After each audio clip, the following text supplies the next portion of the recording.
Alors, rebonsoir pour la troisième fois de la soirée.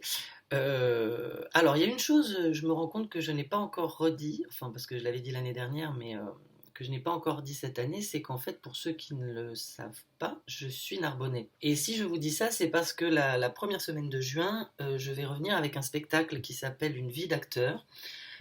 C'est une commande qui a été faite à Tanguy Viel, qui est un auteur qui est aussi très cinéphile. Et tout ça pour vous dire qu'en fait, c'est un portrait de moi. C'est pour ça que c'est pas très évident pour moi d'en parler.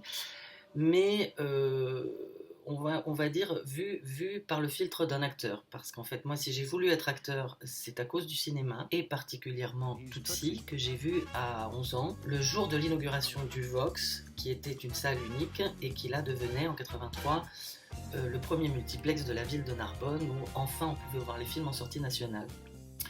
Donc ça, c'est le point de départ du spectacle. Mais en fait, à partir de là, je vais développer, ça c'est vrai, une vraie cinéphilie. J'ai grandi dans les années 80, donc le spectacle, en fait, à partir du moment où je vois Tootsie à Narbonne, en fait, se construit comme un portrait de moi en acteur cinéphile. Et c'est-à-dire, donc, c'est des choses il y a des choses vraies qui me sont arrivées, même si, et particulièrement à Narbonne, vous verrez, tout est vrai, mais est quand même transformé par le regard d'un auteur, donc ce n'est pas non plus un one-man show où je déballerais mon linge sale comme ça, parce que j'aurais refusé de le faire. Donc il y a tout un jeu quand même avec la réinvention de la vie qui est de toute façon le propre d'un acteur. Donc c'est pour ça que ça s'appelle Une vie d'acteur. Donc ce spectacle, ça va se jouer 2 fois dans la salle du cinéma, bien sûr.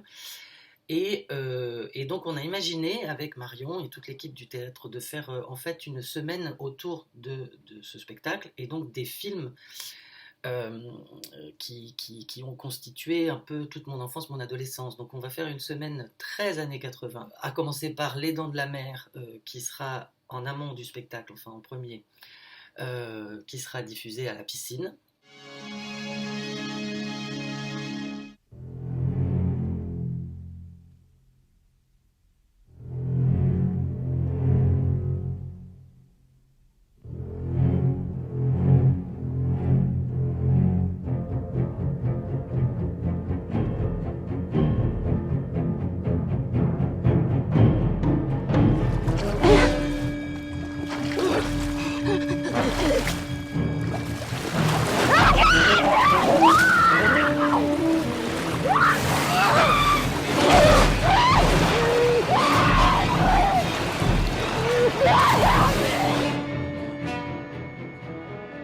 Et puis ensuite, on vient 2 jours avec le spectacle, et après le spectacle, il y aura une nuit années 80 avec là un DJ set qui s'appelle Les Exhumators. Et en fait, l'idée, c'est une nuit du cinéma années 80. Donc ça commence par L'Effronté, où là, vous pouvez emmener vos enfants en plus. Et puis ensuite, il y a Victor Victoria, immense film sorti la même année que Tootsie, une vraie comédie musicale, à coup extrêmement drôle, sur le genre avec Julie Andrews qui se fait passer pour un conte homosexuel polonais, enfin quand même Mary Poppins, donc c'est déjà extraordinaire. Ensuite c'est Flashdance, où là on pourra même danser dans la salle. Flashdance, ça ne se présente pas. Et ensuite, si je n'oublie personne, eh bien ce sera Flash Gordon, qui est un monceau, enfin une montagne de kitsch. Voilà, écoutez, j'espère que j'ai pas été trop long, mais quand même c'est très conséquent ce qui va se passer sur cette première semaine de juin. Et j'espère qu'on va faire tout ce chemin ensemble, euh, donc juste avant l'été. Voilà, donc tout ça c'est presque dans un an, mais je vous donne rendez-vous en tout cas en janvier pour Fassbinder, et donc en juin pour cette vie d'acteur vraiment narbonnaise. Voilà.